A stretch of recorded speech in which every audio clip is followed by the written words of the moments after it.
Sir, we need you on the ground. Right now. The news camera is still rolling. Officer Dale Pitts does not look at it. He has been on the force for 9 years, and he does not think about cameras the way younger officers do. He plants his hand on the hood of the black Lincoln Navigator that has been parked, legally, outside the Riverside Community Center on Franklin Avenue for 11 minutes, and he looks at the man standing beside it like a man who has already decided what he is looking at. I said on the ground. Marcus Ellis does not move toward the ground. He is wearing a charcoal wool suit and a burgundy tie. He is holding a leather portfolio under one arm. He drove here from a budget meeting at City Hall that ended 20 minutes ago. He has not raised his voice. He has not moved toward Pitts. He has not done anything except stand next to his own vehicle on a public street. Officer, I have not broken any law. What is the basis for this stop? Pitts takes a step closer. We received a call about a suspicious vehicle. This vehicle, you want to tell me whose Navigator this is? It's mine. That right? Pitts says it without a question mark. He looks at the Navigator, the chrome trim, the tinted windows, the plates, and then back at the man in the charcoal suit, like the suit and the car are part of the same implausibility. Behind the news crew, a woman in a yellow coat taps her phone. A man in a hard hat crosses his arms and watches. A teenager on a bicycle rolls to a stop at the corner, stares, rides on. Nobody steps forward. Step away from the vehicle and put your hands where I can see them. Marcus Ellis sets his portfolio carefully on the hood of the Navigator. He raises both hands. His palms are open. His expression is still. He has been black in this city for 54 years. He knows this choreography. He performs it without being taught. The camera catches all of it. He has no idea. Officer Dale Pitts, 9 years on the force, 3 commendations. The face of a community policing brochure that is currently hanging in the lobby of the building directly behind him has just put a man on display, on live television, for the crime of standing next to his own car in a good suit. The man he is detaining is Marcus Ellis, Chief of Staff of the Riverside Metropolitan Police Department. He has held that role for 7 years. He reports directly to the police commissioner. He oversees department policy, budget allocation, and the personnel files of every sworn officer in the city, including the file of Officer Dale Pitts. In 61 minutes, the clip will be on 3 local news broadcasts. In 90 minutes, it will have 40,000 views online. By morning, the commissioner will have received it on his personal phone with a note that reads, "Is this one of yours?" They just don't know it yet. But this story doesn't start here. Rewind 22 years to the summer Marcus Ellis spent working the intake desk at the Riverside Public Defender's office.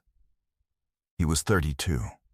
He had just completed his second master's degree, public administration, University of Ohio, and was taking a year before law school to understand, up close, what the system felt like from the ground. He sat at that desk for 7 months. He processed the paperwork of men and women who had been arrested, charged, and processed before anyone had explained to them what their rights were. He took notes in a yellow legal pad. He filled 8 of them. He went to law school. He graduated. He clerked for a federal appellate judge for 2 years, then spent 6 years in the city attorney's office working cases in which the city was the defendant. He was good at it.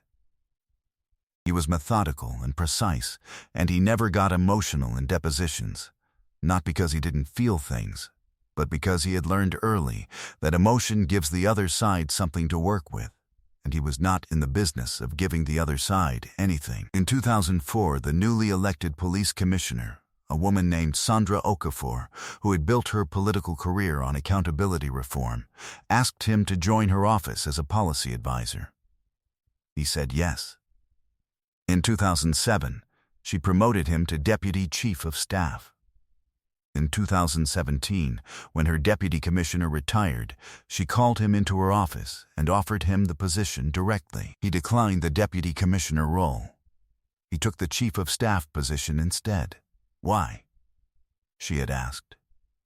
Because deputies give orders, he had told her. Chiefs of staff know where everything is. On the wall of his office at the police department's main building on Monroe Street hung a single framed document. Not a diploma, and not a commendation. It was a letter, handwritten, from a woman named Dorothy Simmons, who had sat across the intake desk from him at the public defender's office in the summer of 2001. Her son had been charged, processed, and acquitted, but only after losing his job, his apartment, and 5 months of his life to a pretrial detention he could not afford to bond out of. The letter said, "You were the first person in that building who looked at me like I was a person." I don't know if it helped, but it mattered. Marcus had carried that letter in his briefcase for 6 years before he framed it. He looked at it on the mornings he needed to remember what the work was for. On the evening of the incident, he was leaving a budget meeting at City Hall. He was going to stop at the community center on Franklin Avenue to drop off materials for a youth outreach program his office had been co-funding for 3 years. He had a portfolio. He had a Lincoln Navigator registered in his name at an East Side address with a clean record and full insurance. He had parked legally on a public street. He did not know there was a news crew outside. The news crew was there for a ribbon cutting at the community center, a new gymnasium, funded through a city grant that Marcus Ellis's office had shepherded through 2 rounds of budget review. They had finished filming the ceremony and were packing up their equipment when Pitts's cruiser pulled to the curb. Officer Dale Pitts had been with the Riverside Metropolitan Police Department for 9 years. He had 3 official commendations. He had appeared in the department's community policing literature twice. He had 14 complaints filed against him in 9 years, 12 involving black men, 2 involving black women.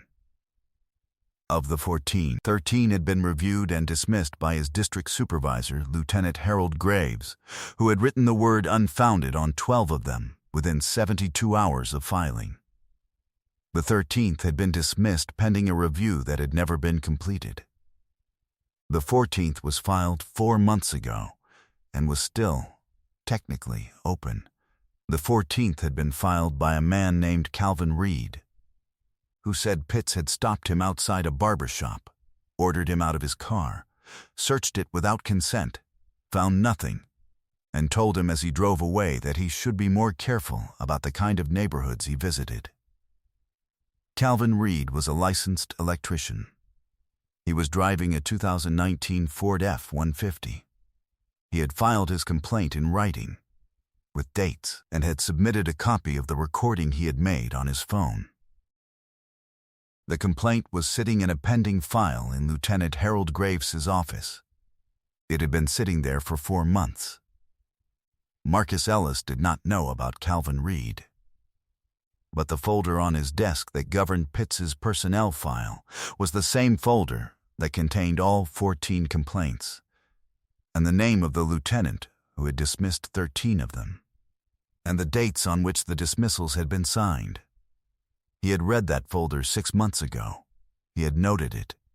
He had not yet acted on it, because in this city and in this work, you wait until the pattern is undeniable, and then you act on the pattern, not the incident. He was about to get an incident. The news camera stays on. Pitts runs Marcus Ellis's ID. He takes his time. He holds the ID between his fingers and reads it with the deliberate pace of someone performing authority rather than exercising it. The ID reads, Marcus D. Ellis. The address is on the East Side. The expiration date is 2028. There is no record. There are no warrants. There is nothing. There is a man in a good suit next to a Lincoln Navigator on a public street. Pitts hands it back. He does not hand it back, exactly. He extends it between two fingers, the way someone might return something they touched by accident. You want to explain what you're doing in this area, Mr. Ellis? Dropping off materials for a youth program. Pitts looks at the community center behind them. Then at the portfolio. Then back at Marcus. What's in the portfolio? Program curriculum. Budget summary. A letter from my office. Can I see it? No, that stops Pitts for a half second. He is not used to no. Sir, I'm going to need you to. You've run my ID, Marcus says. He has not raised his voice. He has not shifted his posture. His hands are still open at his sides. There is no record. There are no warrants. I have not committed a traffic violation or a criminal act. You do not have probable cause to search my property. He pauses. I would like to leave now. The cameraman, a 26-year-old named Jerome, has not lowered his camera. He is watching Pitts through the viewfinder. He is thinking about what he is looking at and what it is worth. You think you can just? Pitts starts. I think I've answered your questions, Marcus says quietly, and I think this conversation has been recorded. Good evening, officer. He picks up his portfolio. He gets in his Navigator. He drives away. Pitts stands on the sidewalk. He looks at the camera for the first time.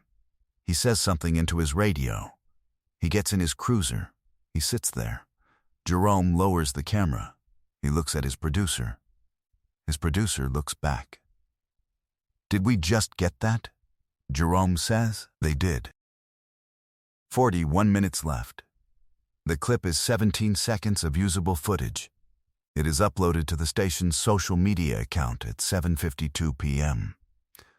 with a caption that reads, "Seen outside Riverside Community Center this evening. Officer detains man in suit. No arrest made." By 8:09, it has 6,200 views. By 8:23, it has 19,000. A journalist at a competing station reposts it with the note, "Anyone know who this is?" Inside the community center, the ribbon-cutting guests are still filing out when the center's director, a woman named Paulette Washington, sees the clip on her phone. She watches it twice. She scrolls the comments. She sees the speculation. Criminal record. Probably had warrants. The phrases that attach themselves like barnacles to footage like this before anyone has any facts. She presses her lips together. She knows who the man in the charcoal suit is. She was in the room with him 3 months ago when he presented the funding recommendation for the gymnasium they just cut the ribbon on. She calls her board chair. Her board chair calls his contact at the commissioner's office. At 8:31, Sandra Okafor receives a text on her personal phone. There is a link. She opens it. She watches the 17 seconds. She watches them a second time. She sets the phone down on her kitchen table and is still for a moment. The way someone is still when they are measuring how serious something is. Then she picks it up and calls her Director of Internal Affairs. 22 minutes left. Pitts is at the district station writing his incident report. He describes a suspicious vehicle call, a field interview conducted within departmental guidelines, a subject who declined to identify their business in the area, and a release without incident. He writes it in the cadenced language of a man who has written incident reports for 9 years. Clean, procedural, technically defensible. He does not mention the news camera. He does not know his supervisor is currently reading a text message that contains a video link. Lieutenant Harold Graves stands in the hallway outside his office and watches the clip on his phone. He watches it 3 times. He is aware of the camera in the footage. He is aware that Pitts did not mention it in the radio communication after the stop. He is aware that the 14th complaint, Calvin Reed, the electrician, the F-150, the search without consent, is sitting in a pending file in his office that he has not acted on in 4 months. He does not feel good. He calls Pitts's union rep. He does not call Pitts. At 9:03 p.m., Marcus Ellis is at his desk on the 4th floor of the department's main building on Monroe Street. The building is largely empty at this hour. He has his portfolio open, reviewing the materials he meant to drop at the community center before the evening went another direction. He has made 3 notes. He has not yet looked at his phone. His assistant, a woman named Renata, appears at his office door. She works late when he works late, not because he asks her to, but because she has worked with him for 4 years and has learned, in that time, that when something is about to become complicated, it is better to be there. "You've seen the clip," she says. It's not a question. He looks up. "What clip?" She comes in. She holds out her phone. He watches it. He watches it once and sets the phone on his desk. He does not watch it a second time. "How many views?" he asks. 43,000 last I checked. Growing, he is quiet for a moment. Pull Officer Pitts's file. The complete file, including the complaint history. He looks at the portfolio in front of him. And pull Lieutenant Graves's supervisory record, already printing. He nods once. He picks up his pen. He goes back to his notes, because in this work and in this life, the next thing in front of you still requires your attention, regardless of what just appeared on someone's phone. The color of his expression has not changed. His voice is even. He is counting. Not the views, the violations. And for the first time tonight, he is counting in a building that has his name on an office door. Because tomorrow morning, Officer Dale Pitts will come to work in a department where the man he put on display for 17 seconds of footage is the man who owns the file that determines what happens to him next. At 9:17 p.m., Sandra Okafor calls Marcus directly. "I saw it," he says, before she speaks. "I need to know if you're all right. I'm at my desk." There is a brief silence. She has known him for 22 years. She knows that "I'm at my desk" is the answer he gives when he is not going to discuss how he is. "The Internal Affairs Director has been notified," she says. "I want a full review initiated tomorrow morning. Pitts's conduct on the footage, Graves's complaint dismissal record, all of it." "Graves has a 14th complaint that's been pending 4 months," Marcus says. Another silence. A shorter one. "I know," she says. "Calvin Reed." "I know," she says again. And in the way she says it, he hears that she did not know, and that she is angry at herself for not knowing, and that she is not going to say any of that right now. "I'll want your account in writing, not as chief of staff, as the subject of the incident.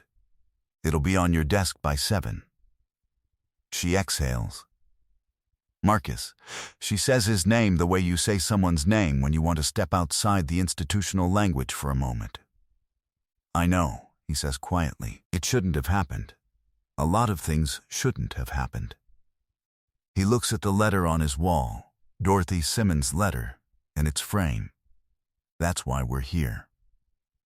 The Internal Affairs Review began the following morning at 8 o'clock. It was conducted by a team of 3, reporting directly to the commissioner, outside the chain of command that ran through Lieutenant Harold Graves. The review was not announced in advance. It was not a courtesy. It was a reckoning. The footage told the first part of the story. The incident report told the second, specifically what it omitted. The camera. The portfolio. The word "no." The fact that the stop had been initiated on a suspicious vehicle call that, when traced, originated from an anonymous tip on a general non-emergency line and had been flagged by dispatch as a low-priority information call, not an active complaint. Pitts had elevated it. He had driven 3 blocks out of his patrol zone to respond to it. He had initiated a field interview without documented probable cause. The complaint history told the third part. 14 complaints, 12 dismissed by Graves within 72 hours. The 14th, Calvin Reed, the electrician, the search without consent. The recording, sitting open since April because Graves had neither dismissed it nor acted on it. He had let it sit, which is sometimes the same as dismissal, just slower. When the Internal Affairs investigator asked Lieutenant Graves, in a formal recorded interview, why the Reed complaint had not been resolved in 4 months, Graves said he had been waiting for additional documentation. The investigator asked what additional documentation was expected. Graves could not name it. The additional documentation Graves was waiting for did not exist. The original complaint was complete, signed, dated, and supported by a phone recording that captured the stop from beginning to end, including the words, "Be more careful about the kind of neighborhoods you visit." That recording was added to the active case file that morning. 3 days after the community center footage aired, Marcus Ellis addressed the department's command staff in the main conference room at 7:30 in the morning. Commissioner Okafor was present. The Internal Affairs Director was present. Every district commander and lieutenant in the city was present. He did not raise his voice. "I am going to tell you what happened on Franklin Avenue on Tuesday evening," he said. "Not as your chief of staff, as the man in the footage. Because I think it is important that you hear it in this room, from me, in plain language, without a press release in between."